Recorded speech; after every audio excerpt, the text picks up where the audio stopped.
Black boy helps a millionaire with a flat tire.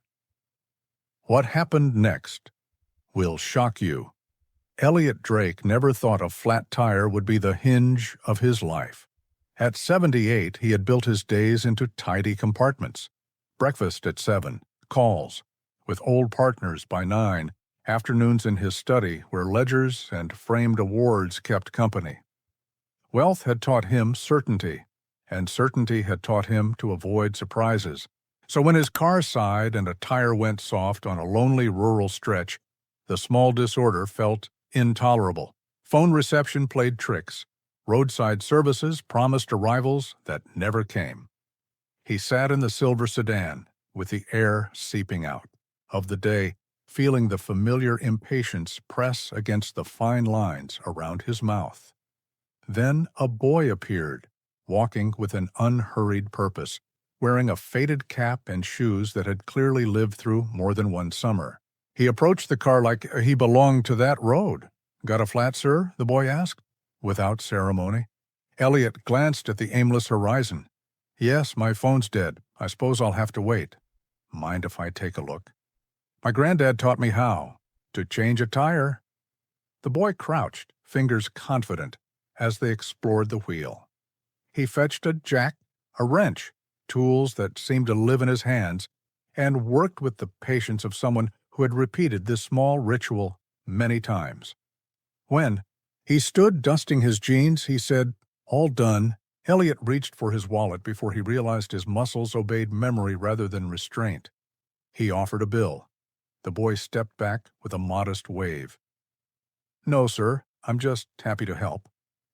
Elliot watched him walk away and, for reasons he could not yet name, felt a tug in his chest. The boy's refusal of payment lodged in him like a question.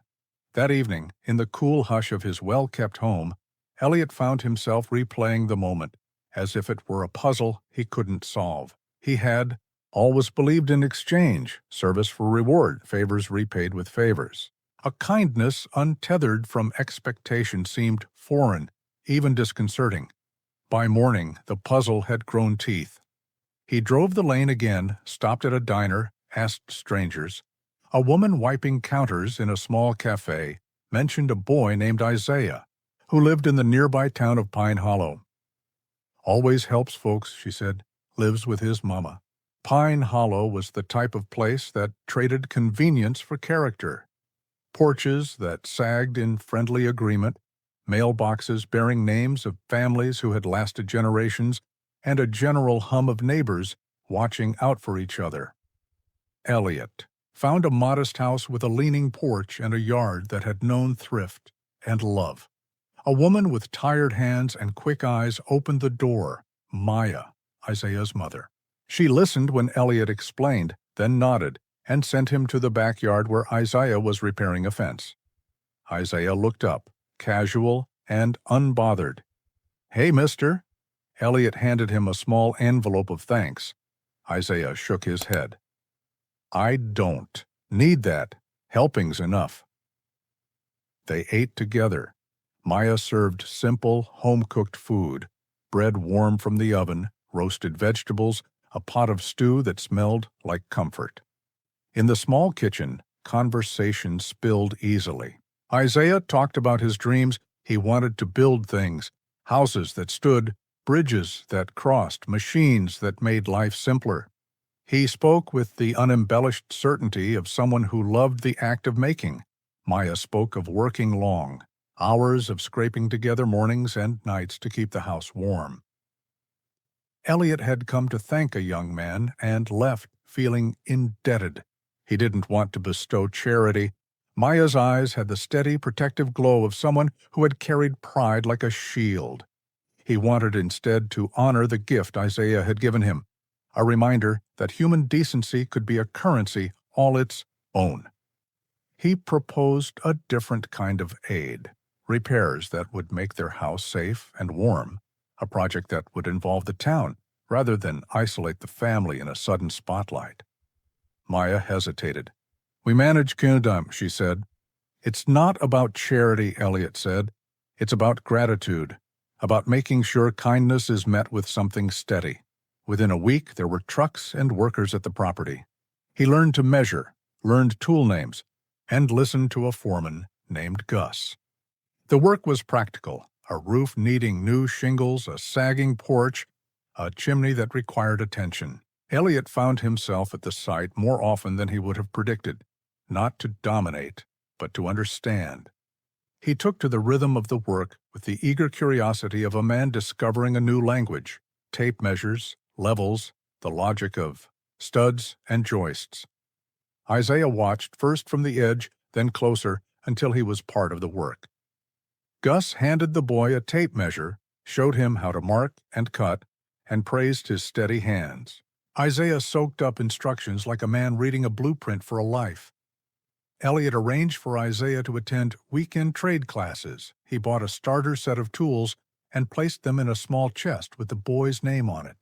For the first time in years, Elliot's calendar filled with things that did not earn interest but earned satisfaction. Neighbors pitched in, curtains, masonry help, discounted supplies. The house transformed by steady work, paint, new boards, a stronger swing as days folded into weeks. The change was visible and subtle. Isaiah's posture shifted from the casual slouch of a boy who had learned to make do to the erect bearing of someone who saw a future he could build. He learned to read plans, to measure a beam, to anticipate the way wood settles. Elliot kept a small notebook of milestones. Isaiah's first precise cut, his first doorframe, the week he signed for an apprenticeship. Elliot changed in ways that were hard to quantify. He brought coffee for the crew, joined dinners, and kept a different ledger. Time spent, lessons taught, moments shared. One evening, as the project wound down, the neighborhood gathered on the porch for a makeshift celebration. People brought pies and stories, folding hospitality into gratitude. Maya hugged Elliot and looked at Isaiah and said, "You brought us back something we feared we'd lost." Isaiah, cheeks flushed and clothes smudged with sawdust, grinned and then turned to Elliot. "You showed me how to measure straight," he said, "and you taught me it matters." Elliot laughed, humbled. He had not anticipated the richness of this exchange. He had given materially, yes, but what he received was steadier, a restored sense of purpose, and a community that had welcomed him not for what he gave, but for what he learned to be. Months later, Isaiah had steady work and a small savings. Elliot arranged mentorship so he could learn new techniques. Maya's house weathered storms with less worry, and neighbors felt renewed pride. Elliot later established an apprenticeship fund and arranged field trips to active sites. He celebrated each graduation with the same pride he once reserved for corporate wins. The town celebrated with him. Elliot's own life rearranged gradually. He took up breakfast meetings with builders instead of bankers. He lent his time to fund local training for young tradespeople. Dinner invitations multiplied, and his home filled with voices that did not care for titles. The tidy compartments of his days softened into a rhythm that included presence, listening, and the small satisfactions of practical work. The simplest image he kept was of Isaiah on the new porch on a late afternoon, hand on the freshly sanded rail, sun catching at the edge of his smile. That boy, who had a modest confidence and no thought for reward, had given Elliot a rare gift, the chance to be reminded of what truly mattered. What started as a flat tire on a lonely road turned into something generous and durable, a life reoriented by the steady, unassuming bravery of a young man who helped because he could. Sometimes, in the quiet of his study, Elliot would look at a photograph of the repaired house and think of how one small action had rippled outward. A flat tire can be a nuisance, but it can also be an opening. For Elliot, and for Isaiah, and for Maya and their neighbors, the opening became a passage, small at first, then widening into a path that led to apprenticeships, to repaired roofs, and to an old man whose wealth finally found a meaning that could not be counted in dollars, but in days spent shoulder to shoulder with others. If this moved you, like and subscribe for more stories like this, share it, and tell us in the comments, who would you help?